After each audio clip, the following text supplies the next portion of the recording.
स्वागत है आप सभी का प्रेम भक्ति सागर चैनल पर, जहां आज हम आप तक लेकर आए हैं रामायण के हृदय में बसने वाला, भक्तों के जीवन को बदल देने वाला दिव्य प्रसंग, सुंदरकांड की महिमा से भरी कथा।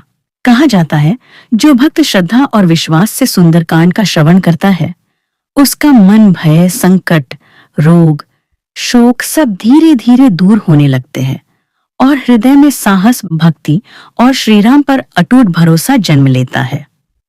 सुंदरकांड यानी वह अध्याय जिसमें प्रभु के परम प्रिय सेवक पवन पुत्र हनुमान अपनी भक्ति, बुद्धि, बल और विनम्रता का अद्भुत परिचय देते हैं। जो इस कथा को प्रेम से सुनता है, उस पर श्रीराम और हनुमान जी दोनों की विशेष कृपा बरसती है। तो आइए भक्तों, मन को एकाग्र करें, राम नाम जपते हुए सुंदरकांड की यह पावन कथा सुने। लंकापति रावण छल कपट से पंचवटी से सीता माता का हर ले गया। मार्ग में वृद्ध जटायु ने अपने प्राणों की आहुति देकर राम को सच्चाई बता दी। अपने प्राण प्रिय जानकी को खोकर राम वन वन भटकते रहे। एक दिन उनका मार्ग वानर राज सुग्रीव से मिला। मैत्री हुई और तय किया गया कि वानर सेना चारों दिशाओं में निकलकर जनक नंदिनी की खोज करेगी। दक्षिण दिशा की टोली में थे वृद्ध जामवंत, अंगद, अनेक पराक्रमी वानर और स्वयं पवन पुत्र हनुमान। ये सब चलते चलते एक विशाल समुद्र के तट पर आकर रुक गए। सामने दूर धुंध में एक द्वीप जैसा दिखाई देता, वही रावण की लंका थी। अब समस्या यह कि इस अथाह सागर को कौन पार करे। कोई कहता मैं 10 योजन छलांग लगा सकता हूं, कोई 20, कोई 50, कोई 80, पर 100 योजन चौड़ा समुद्र लांघने का साहस किसी के मुख से न निकला। तभी जामवंत की दृष्टि हनुमान पर पड़ी।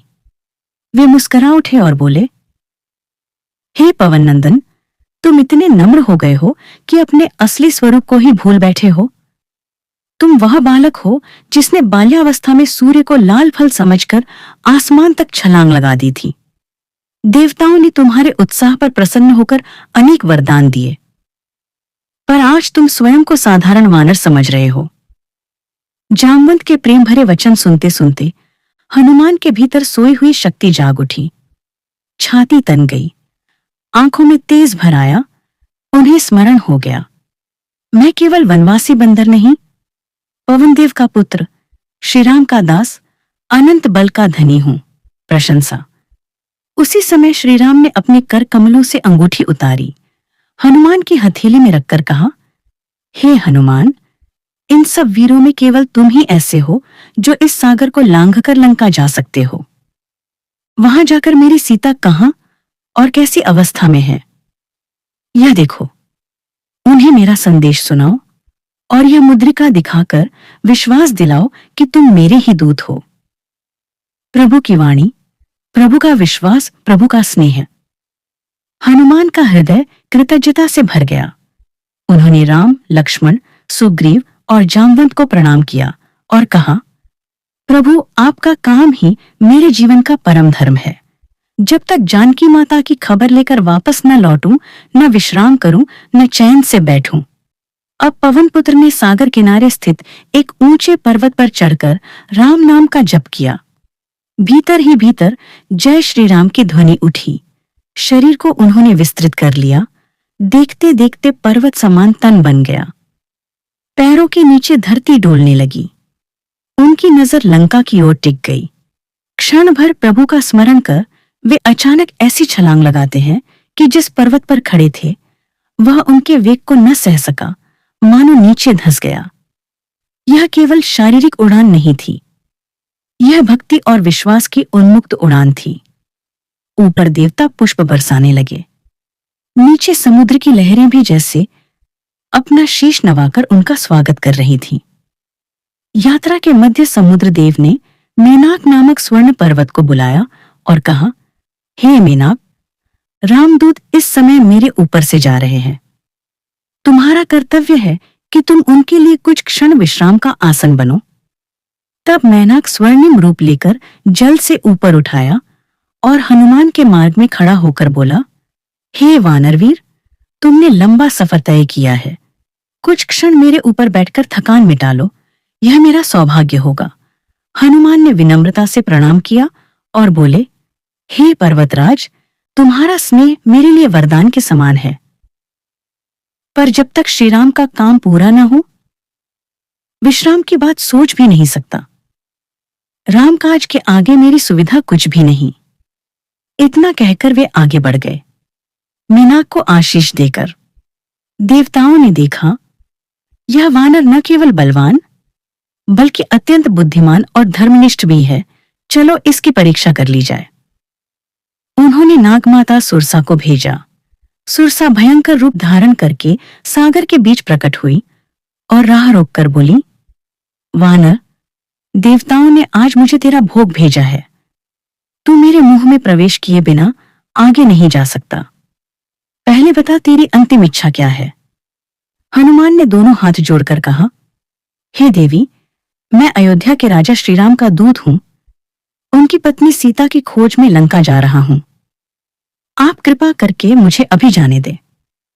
लौटते समय स्वयं ही आपके सामने उपस्थित हो जाऊंगा। सुरसा ने हंसकर कहा, देवताओं का आदेश ठुकराया नहीं जा सकता। तुझे मेरे पेट में जाना ही होगा। इतना कहकर उसने अपना मुंह फैलाना शुरू किया। वह 2 योजन हुई, हनुमान 4 हुए। वह 16 हुई, ये 32। वह 100 योजन तक फैल गई। हनुमान उससे भी बड़े हो गए। जब सुरसा अधिक फैल न सकी, उसी क्षण हनुमान ने तुरंत अपना आकार सूक्ष्म कर लिया। सुई की नोक जितने छोटे बनकर उसके खुले मुंह में घुसे और तुरंत बाहर निकल आए। हाथ जोड़कर बोले, हे माता, आपकी प्रतिज्ञा भी झूठी नहीं रही। मुझ पर भी आपका आशीर्वाद बना रहा। अब मुझे रामकाज के लिए जाने की अनुमति दें। सुरसा प्रसन्न हो गई, बोली, हे कपिश्रेष्ठ, तुम्हारी बुद्धि और बल दोनों अद्वितीय हैं। देवताओं ने ठीक ही तुम्हें चुना है। जाओ, विजय तुम्हारी होगी। श्रीराम का कार्य अवश्य सिद्ध होगा। आगे बढ़ते ही सागर की गहराई में रहने वाली सिंहिका नाम की राक्षसी ने हनुमान की परछाई पकड़ ली। उसकी विशेष शक्ति यही थी कि वह आकाश में उड़ते जीवों की छाया पकड़कर उन्हें अपनी ओर खींच लेती थी और भोजन बना लेती थी। जैसे ही हनुमान को लगा कि उनका वेग धीमा हो रहा है, उन्होंने ध्यान से नीचे झांका, सिंहिका को पहचान लिया। वे विशाल होकर उसके सामने आए, फिर क्षण भर में सूक्ष्म हो गए। उसके खुले मुख से भीतर घुसे, हृदय पर प्रहार कर उसे समाप्त किया और तुरंत बाहर निकल आए। जैसे साधक राह में आने वाले भ्रमों और बाधाओं को विवेक से काटकर आगे बढ़ता है, वैसे ही हनुमान ने सिंहिका का अंत करके लंका की ओर अपनी गति जारी रखी। शीघ्र ही सामने सोने की दीवारों और ऊंचे किलों से घिरी लंका नजर आने लगी। अब प्रश्न था, इस किले बंद नगर में प्रवेश कैसे किया जाए? हनुमान ने सोचा, दिन के उजाले में बड़ा रूप लेकर जाना उचित नहीं, रात का समय और सूक्ष्म रूप ही ठीक रहेगा। उन्होंने अपना शरीर इतना छोटा कर लिया कि सामान्य बंदर से भी छोटा लगने लगे। रात गहराई, अंधकार ने लंका को अपने आंचल में ढक लिया। नगर द्वार की रखवाली कर रही थी भयंकर राक्षसी लंकिनी। उसने जैसे ही हनुमान को किले के पास घूमते देखा, डांट कर बोली, ए चोर बंदर, कहाँ चला आया? इस नगर में जो भी बिना मेरी इजाजत घुसता है, वही मेरा भोजन बनता है। हनुमान ने दीन भाव से कहा, हे माता, मैं तो बस इधर उधर देखने आया हूं, क्रोध क्यों कर रही हो? लंकिनी ने कोई बात न मानी। वह हनुमान की ओर झपटी। पवन पुत्र ने स्त्री होने के कारण हल्का सा घूंसा लगाया, पर उनका हल्का स्पर्श भी इतना प्रबल था कि लंकिनी भूमि पर गिर पड़ी। शरीर कांपने लगा। कुछ देर बाद उठी, आंखों में आश्चर्य और भक्ति थी। हाथ जोड़कर बोली, हे वीर, अब मुझे ब्रह्मा जी की कही बात याद आ रही है। जब वे रावण को वरदान देकर लौट रहे थे, तब बोले थे कि जिस दिन कोई वानर आए और उसके एक ही प्रहार से तू व्याकुल हो जाए, समझ लेना कि राक्षसों के विनाश का समय निकट है और वह वानर श्रीराम का दूत होगा। आज तुमने इस संकेत को पूरा कर दिया। हे रामदूत, मेरी ओर से तुम्हें शुभाशीष। जाओ, लंका के भीतर स्वतंत्र घूमो, तुम्हारा कार्य अवश्य सफल होगा। हनुमान ने उसे प्रणाम किया और नगर के भीतर प्रवेश कर गए। अब वे लंका के चौराहों, गलियों और महलों की टोह लेने लगे। कहीं नृत्य गान, कहीं मदिरा और विलास, कहीं शस्त्रधारी पहरेदार, कहीं रथ और हाथियों की पंक्तियां। हर ओर वैभव के साथ साथ अहंकार की गंध थी। हनुमान सोचते जाते, इतनी भोग विलास में डूबी इस लंका में मेरे राम की सीता कहाँ दुख झेल रही होंगी। घूमते घूमते उनकी नजर एक ऐसे भवन पर पड़ी जो बाकी से बिल्कुल अलग था। वहां तुलसी के पौधे लगे थे, दीवारों पर शुभ चिन्ह और शस्त्रों की छवियां थीं। वातावरण में सात्विक शांति थी। वे भीतर गए। देखा, एक तेजस्वी पुरुष विश्राम कर रहा है, मुख पर करुणा और धर्म का प्रकाश, होठों पर राम नाम की मृदु ध्वनि। वही थे रावण के छोटे भाई, पर हृदय से भगवान के भक्त विभीषण। हनुमान जी ने राम नाम लेकर स्वयं का परिचय दिया। विभीषण ने विस्मय और आनंद से कहा, हे कपिश्रेष्ठ, मैं राक्षस कुल में जन्मा अवश्य हूं, पर मन से राम का सेवक हूं। रावण के अधर्म से दुखी हूं। आज रामदूत के दर्शन पाकर मेरा जीवन धन्य हो गया। दोनों भक्तों ने कुछ समय श्रीराम की महिमा का गुणगान किया। तत्पश्चात हनुमान बोले, हे विभीषण जी, मैं जनक नंदिनी सीता की खोज में आया हूं। कृपा करके बताइए कि उन्हें कहां रखा गया है। विभीषण ने आदरपूर्वक दिशा बताई। हे हनुमान, रावण ने सीता जी को अशोक वाटिका में एक वृक्ष के नीचे राक्षसियों की पहरेदारी में रखा है। आप वहां सूक्ष्म रूप से जाएंगे तो दर्शन हो जाएगा। हनुमान ने उन्हें प्रणाम किया और अशोक वाटिका की ओर चल पड़े। अशोक वाटिका सौंदर्य से परिपूर्ण थी। हरे भरे वृक्ष, रंगीन पुष्प, सुगंधित हवाएं, पक्षियों की मधुर चहचहाट, भौरों की गुंजार। पर इस प्राकृतिक स्वर्ग के एक कोने में एक ऐसी तपस्विनी बैठी थी जिनके चेहरे पर विरह की रेखाएं स्पष्ट थीं। शरीर कृश हो गया था, पर तेज वही, पवित्रता वही। वे थीं अयोध्या की रानी, मिथिला की लाडली, मर्यादा और पतिव्रता की प्रतिमूर्ति सीता माता। वे एक वृक्ष के नीचे बैठी, हाथ जोड़कर श्रीराम का ध्यान कर रही थी। हनुमान वृक्ष की ऊपरी डाल पर बैठकर यह दृश्य देखते रहे। उनका हृदय करुणा से भर उठा।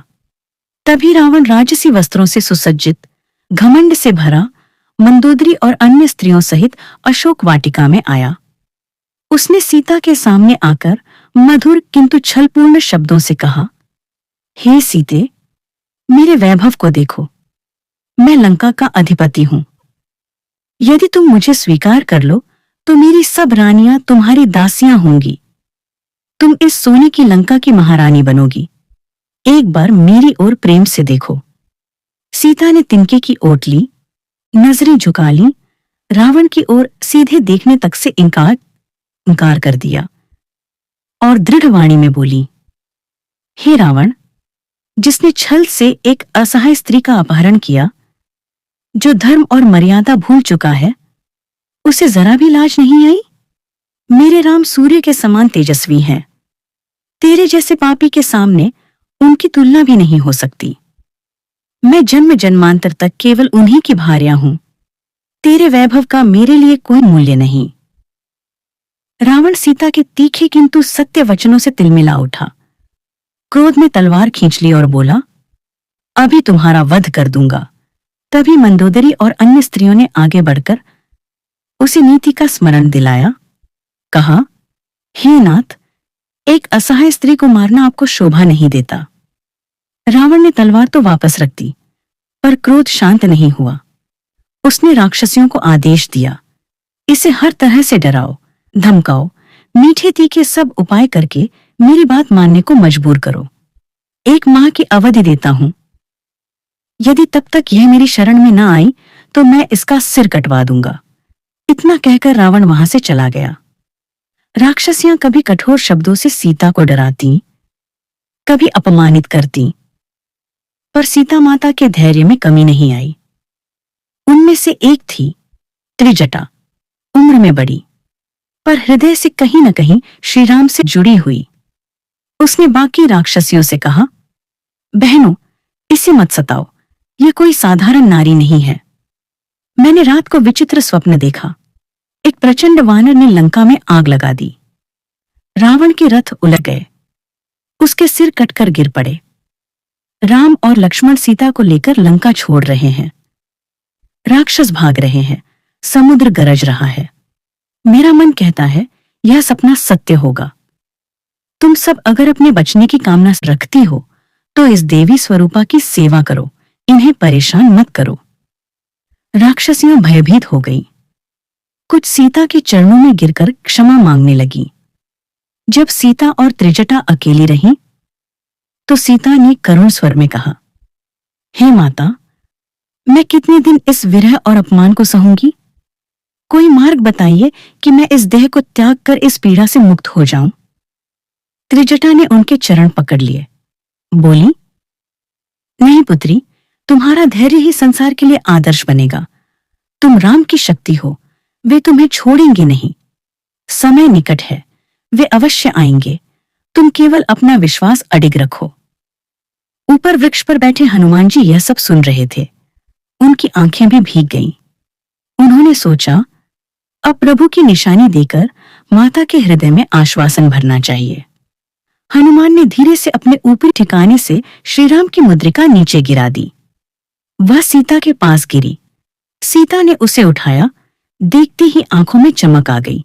यह तो वही अंगूठी है जो मेरे राम की उंगली में रहती थी। उनके रोम रोम में आशा की किरण दौड़ गई। आंसू बहने लगे।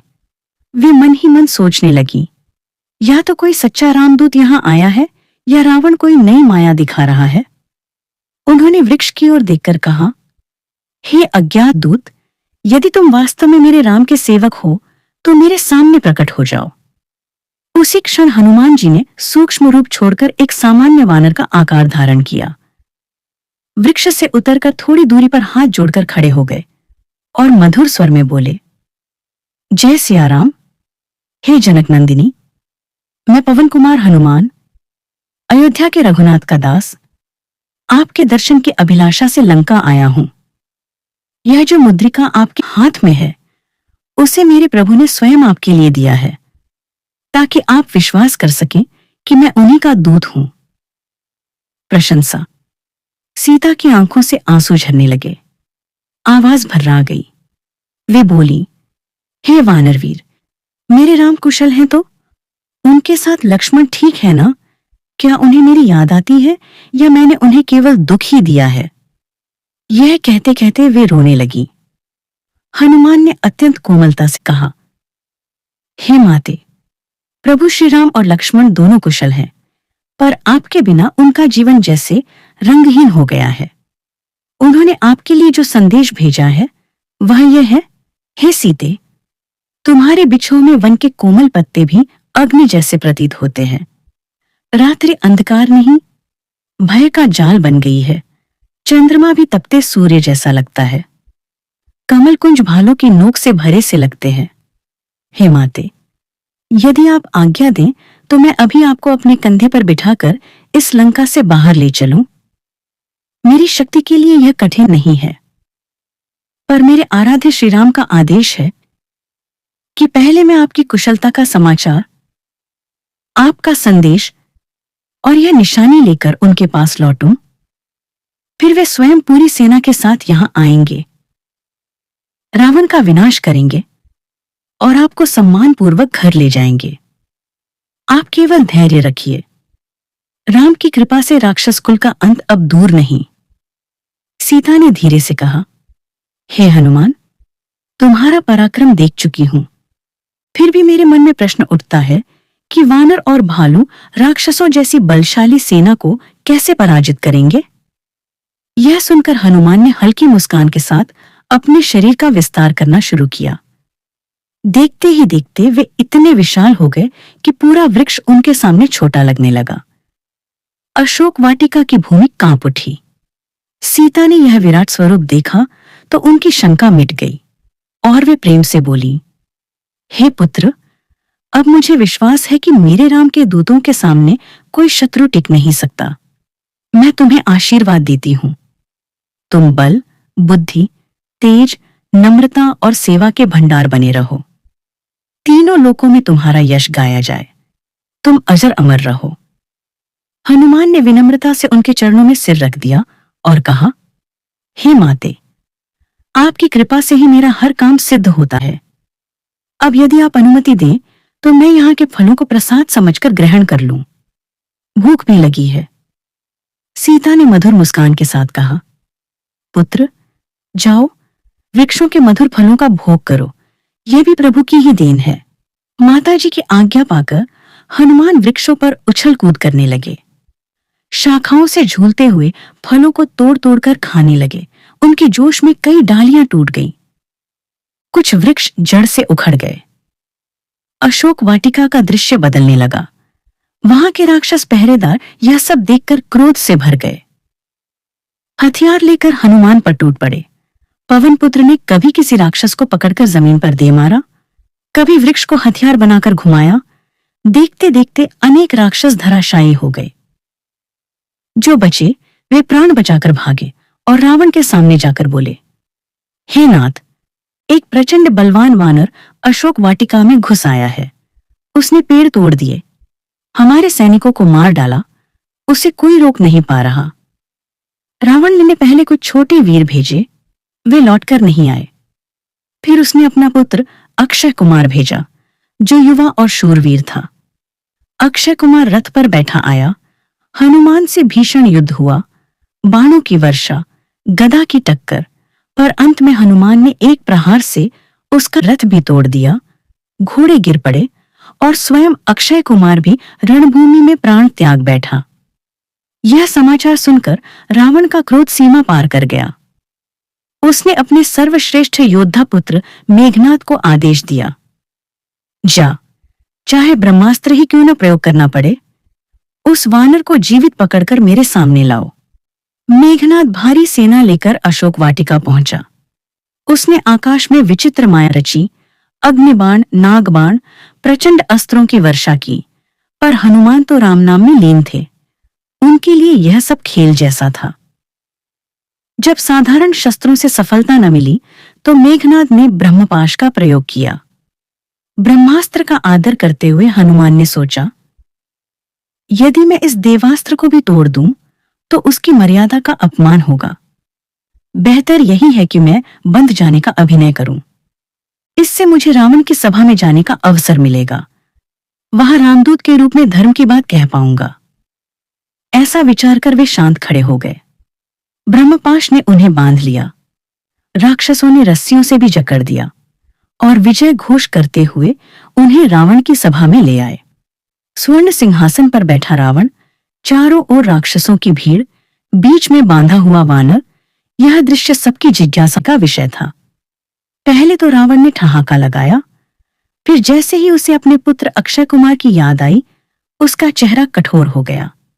वह गरज कर बोला, अरे वानर, तू कौन है? तू कौन है? किसके आदेश से तूने मेरी वाटिका उजाड़ दी, मेरे वीरों और पुत्र का वध किया?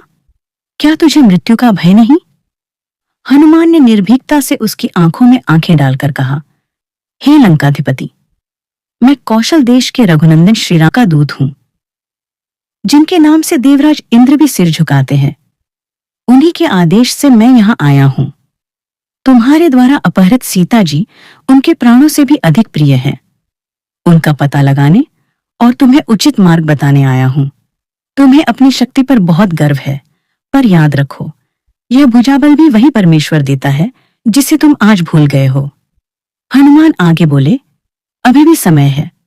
सीता माता को आदर के साथ लौटाकर श्रीराम की शरण में चले जाओ। वे दयालु हैं। अगर तुम पछताकर क्षमा मांगो तो तुम्हारे सब अपराध भुलाकर तुम्हारा कल्याण कर सकते हैं। यदि तुमने अपने अहंकार का त्याग न किया तो श्रीराम के बाणों में बैठा काल तुम्हारी सोने की लंका को राख में बदल देगा। राक्षस कुल मिट जाएगा। यह सुनकर सभा में हलचल मच गई, पर रावण का अहंकार और भड़क उठा। उसने कहा, दुष्ट वानर, तू बंदर होकर मुझे नीति सिखाने आया है? अभी तेरे टुकड़े टुकड़े कर दूंगा। उसने तलवार खींची ही थी कि विभीषण आगे बढ़ा। फोल्डेड हाथों से बोला, हे नाथ, शास्त्रों में कहा गया है कि दूत का वध अधर्म है, चाहे वह शत्रु का ही क्यों न हो। रावण ने कुछ क्षण सोचा, फिर व्यंग्य से हंसकर बोला, अच्छा, इसे मारते नहीं, पर इसकी पूंछ का नाश करके इसे उसके स्वामी के सामने लज्जित कर देंगे। बंदर अपनी पूंछ को प्राण से भी प्यारी चीज मानते हैं। इसकी पूंछ में तेल घी में भीगे कपड़े लपेटो, आग लगा दो, इसे नगर भर घुमाकर इसकी हंसी उड़ाओ। संगीत। राक्षसों ने तुरंत हनुमान की पूंछ पर कपड़े लपेटने शुरू किए, मगर हनुमान भीतर ही भीतर राम नाम जपते रहे और धीरे धीरे अपनी पूंछ को लंबा करते गए। कपड़े कम पड़ने लगे और पूंछ बढ़ती ही रही। लंका भर से कपड़े जुटाए गए, तेल घी में भिगोए गए। आखिरकार पूंछ ढक गई, उस पर अग्नि लगा दी गई।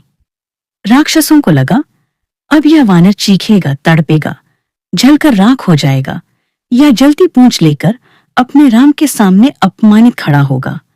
पर जिनके रोम रोम में राम बसते हों, उन्हें अग्नि क्या बिगाड़ सकती है। जैसे ही ज्वालाएं उठीं, हनुमान ने क्षण भर में अपने बंधन तोड़ दिए, आकार बड़ा कर लिया, एक ही छलांग में भवन की छत पर पहुंच गए। अब उन्होंने सोचा, जब पूंछ में लगी यह आग भी मिली है तो इसे भी रामकाज में ही लगा दूं। वे एक एक महल, एक एक द्वार, बाजार, राजप्रासाद, शस्त्रागार, कोषागार पर कूदते फांदते गए। जहां जहां उनकी जली हुई पूंछ लगी, वहां वहां लपटें भड़क उठीं। देखते ही देखते सोने की लंका आग के समंदर में बदल गई। रावण के महल, उसके भाई बेटों के भवन, नगर के मुख्य स्थल सब जलने लगे। राक्षस चीखते भागते रहे। हनुमान ने विभीषण के घर के पास पहुंचकर अपनी पूंछ को समेट लिया, वहां मन ही मन प्रणाम किया, आग का स्पर्श रोका। भक्त का घर कैसे जल सकता था। कुछ ही समय में पूरी लंका अग्नि की लपटों से घिर गई। सोने का वैभव धुएं और राख में बदलने लगा। जब लंका दग्ध हो चुकी, अचानक हनुमान के मन में चिंता हुई, कहीं यह अग्निकांड अशोक वाटिका तक तो नहीं पहुंच गया। कहीं मेरी भूल से जनक कन्या को कोई कष्ट तो नहीं हुआ। वे तुरंत सागर किनारे आए, अपने पूंछ की ज्वाला को शीतल जल में शांत किया, फिर सूक्ष्म रूप धारण कर अशोक वाटिका पहुंचे। उन्होंने राहत की सांस ली। सीता माता सुरक्षित थीं, उसी वृक्ष के नीचे बैठी राम नाम जप रही थीं। हनुमान उनके समीप गए, हाथ जोड़कर बोले, हे माते, राम कृपा और आपके आशीर्वाद से रावण की सोने की लंका जलकर भस्म हो गई है। अब मैं आपकी आज्ञा लेकर अपने प्रभु के पास लौटना चाहता हूं। कृपा करके कोई ऐसी निशानी दें जिसे दिखाकर मैं श्रीराम के चरणों में आपकी कुशलता का प्रमाण दे सकूं। सीता ने अपने सिर से चूड़ामणि उतारी, हनुमान की हथेली में रख दी और भर्राई हुई आवाज में बोली, हे पुत्र, मेरे राम से कहना कि अब मैं उनके विरह को अधिक दिन झेल नहीं पाऊंगी। वे शीघ्र आए, मेरे जीवन की घड़ियां भारी हो चली हैं। हनुमान ने चूड़ामणि को आदर से लिया, सीता के चरणों में प्रणाम किया, 3 बार परिक्रमा की और कहा, हे माते, अब इंतजार लंबा नहीं, प्रभु शीघ्र ही लंका की ओर प्रस्थान करेंगे। रावण और उसके अभिमान का अंत निकट है। पुनः सागर लांघते हो तो अब भक्तों, इसी पावन धारा को और विस्तार देते हुए कथा आगे बढ़ती है। और हनुमान जी जब माता सीता को आश्वासन देकर अशोक वाटिका से निकलते हैं तो उनका हृदय करुणा और क्रोध दोनों से भरा होता है। करुणा माता की पीड़ा देखकर और क्रोध रावण के अधर्मपूर्ण व्यवहार को देखकर वे सोचते हैं कि प्रभु के कार्य से पूर्व ही रावण को उसके पापों का संकेत दे देना चाहिए। और इसी भाव से वे लंका में ऐसा प्रचंड रूप धारण करते हैं कि आकाश कांप उठता है, वृक्ष धराशायी होने लगते हैं, प्रहरी भागने लगते हैं और राक्षसों के हृदय भय से थरथराने लगते हैं। सोने की अट्टालिकाएं धू धू कर जलने लगती हैं, महलों की शोभा राख में बदलने लगती है और चारों ओर त्राही त्राही मच जाती है। किंतु हनुमान का हर कदम प्रभु श्रीराम के नाम के साथ आगे बढ़ता है और वे राक्षसों की सेना को यह संदेश दे देते हैं कि यह तो केवल चेतावनी है, अभी तो राम की सेना आना शेष है। लंका दहन के बाद हनुमान जी सागर में अपनी पूंछ की अग्नि शांत करते हैं और पुनः सूक्ष्म रूप धारण कर श्रीराम के पास पहुंचते हैं, जहां संपूर्ण वानर सेना उनकी प्रतीक्षा कर रही होती है। प्रभु श्रीराम जब उन्हें हथेलियों से उठाकर हृदय से लगाते हैं तो वह क्षण भक्त और भगवान के मिलन का जीवंत उदाहरण बन जाता है। हनुमान माता सीता की चूड़ामणि सौंपते हैं और सीता की व्यथा का वर्णन करते हैं, जिसे सुनकर प्रभु की आंखें नम हो जाती हैं। फिर रणनीति बनती है। सेतु निर्माण का कार्य आरंभ होता है। नल नील के नेतृत्व में पत्थर प्रभु के नाम से तैरते हैं और राम सेतु का दिव्य स्वरूप आकार लेता है। जय श्री राम के उद्घोष से सागर की लहरें भी मानो नृत्य करने लगती हैं। सेतु पार कर सेना लंका के द्वार पर पहुंचती है। रावण के महल में भय का वातावरण छा जाता है। विभीषण बार बार समझाते हैं, परंतु अहंकारी रावण किसी की नहीं सुनता। युद्ध का शंखनाद होता है। धरती कांप उठती है। आकाश देवताओं से भर जाता है। एक ओर धर्म की सेना तो दूसरी ओर अधर्म का गर्व। वानर वीर एक एक करके राक्षसों के अभिमान को चूरक करते हैं। कुंभकर्ण जागता है और रणभूमि में उतरता है, पर प्रभु श्रीराम के बाणों से उसका भी अंत होता है। मेघनाद मायावी युद्ध करता है। लक्ष्मण को शक्ति लगती है और संपूर्ण शिविर शोक में डूब जाता है। तब हनुमान जी संजीवनी पर्वत लाकर लक्ष्मण के प्राणों की रक्षा करते हैं और पुनः आशा की किरण जगाते हैं। फिर निर्णायक युद्ध होता है। रावण अपने 10 सिरों के साथ रणभूमि में उतरता है, लेकिन अंततः प्रभु श्रीराम के दिव्य बाण से उसका अंत हो जाता है। अधर्म का पतन और धर्म की विजय होती है। देवता पुष्प वर्षा करते हैं। आकाश गूंज उठता है। विभीषण का राज्याभिषेक होता है और माता सीता को सम्मानपूर्वक प्रभु के समक्ष लाया जाता है। अयोध्या वापसी की तैयारी होती है। पुष्पक विमान से प्रभु अपने नगर लौटते हैं। पूरे नगर में दीप जलते हैं। आनंद की लहर दौड़ जाती है। भरत प्रभु के चरणों में गिर पड़ते हैं और राम राज्य की स्थापना होती है, जहां न्याय, धर्म, प्रेम और करुणा का वास होता है। इस प्रकार यह पावन कथा हमें सिखाती है कि जब जीवन में विश्वास और भक्ति का दीप जलता है, तब हर अंधकार मिट जाता है, हर संकट झुक जाता है और हर पीड़ा शांति में परिवर्तित हो जाती है। जो इस कथा को श्रद्धा से सुनता है, उसके जीवन में राम नाम स्वयं मार्गदर्शक बन जाता है और हनुमान जी की कृपा से बल, बुद्धि और विवेक का संचार होता है। इसलिए भक्तों, इस अमृतमयी कथा से प्रेरणा लेकर अपने जीवन को भी प्रभु की भक्ति में समर्पित करें और प्रेम से बोलें, सियावर रामचंद्र की जय, पवन सुत हनुमान की जय, प्रेम भक्ति सागर चैनल की जय।